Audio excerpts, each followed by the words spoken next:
Mengapa pajak bensin sangat tinggi? Kita ambil dari contoh kemacetan di perkotaan.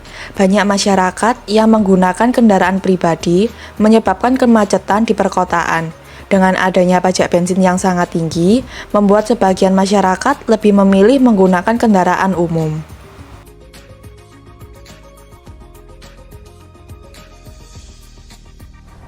Jadi, studi kasus ini termasuk dalam materi eksternalitas. Kita simak penjelasan berikut.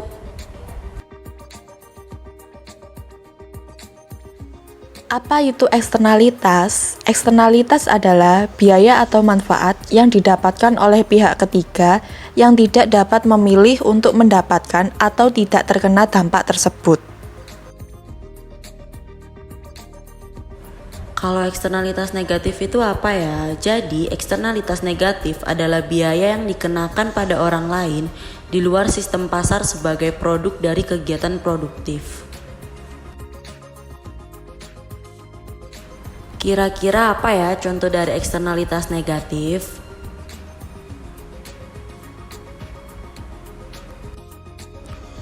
Contoh eksternalitas negatif di sini ada dua. Yang pertama ada eksternalitas negatif produksi, yaitu polusi udara yang disebabkan oleh produksi dan distribusi barang. Hal ini dapat menyebabkan kerusakan pada tumbuhan dan bangunan atau hujan asam, serta menimbulkan penyakit pernafasan dan penyakit kulit bagi penduduk sekitar. Yang kedua ada eksternalitas negatif konsumsi, yaitu kemacetan, disebabkan oleh orang-orang yang menyetir secara tidak baik dan jumlah kendaraan yang terlalu banyak. Eksternalitas positif itu apa ya? Eksternalitas positif adalah apabila dampak dari suatu tindakan terhadap orang lain yang tidak memberikan kompensasi menguntungkan. Contoh dari eksternalitas positif salah satunya yaitu jalan tol. Pembangunan jaringan transportasi seperti jalan tol akan meningkatkan aktivitas ekonomi di sekitarnya karena meningkatkan aksesibilitas.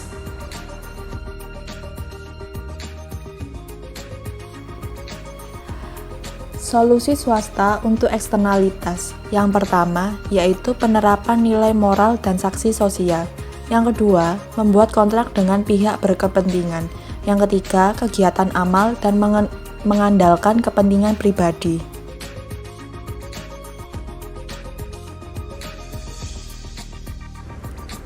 Selanjutnya ada teorema Coase yang dikemukakan oleh Ronald Coase.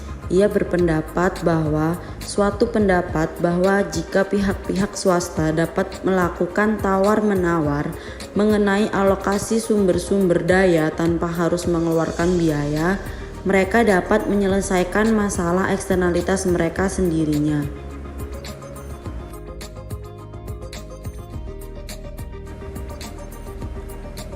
Dan selanjutnya ada tujuan dari teorema Coase, yaitu menunjukkan para agen ekonomi dapat mengatasi masalah-masalah eksternalitas tanpa bantuan intervensi pemerintah.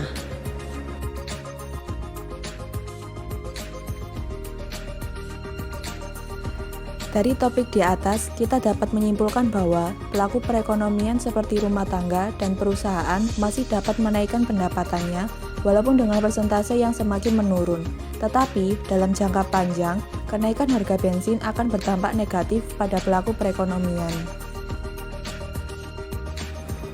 Ada pertanyaan nih, jadi apa yang dimaksud dengan pajak Pigovian? Mengapa kalangan ekonom lebih memilih pajak Pigovian daripada peraturan sebagai cara untuk melindungi lingkungan dari polusi? Jawabannya adalah pajak Pigovian merupakan pajak yang diberlakukan untuk memperbaiki dampak-dampak dari suatu eksternalitas tinggi. Lalu mengapa kalangan ekonom lebih memilih pajak Pigovian daripada peraturan sebagai cara untuk melindungi lingkungan dari polusi? Karena pajak menurunkan tingkat polusi secara lebih efisien. Kalangan ekonom juga berpendapat bahwa pajak Pigovian lebih bermanfaat bagi lingkungan. Soal dan aplikasi. Denda adalah pajak atas perbuatan buruk. Pajak adalah denda atas perbuatan baik. Berikan pendapat Anda tentang pernyataan ini.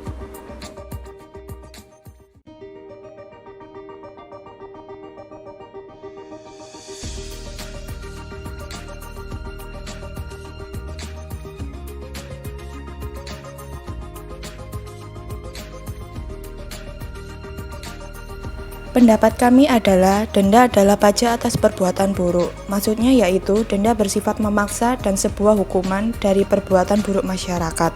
Dikarenakan denda adalah sebuah peraturan. Sedangkan pajak adalah denda atas perbuatan baik.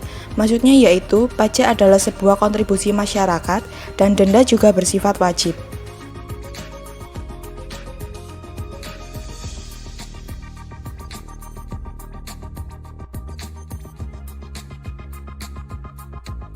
Jadi, kesimpulan dari materi eksternalitas adalah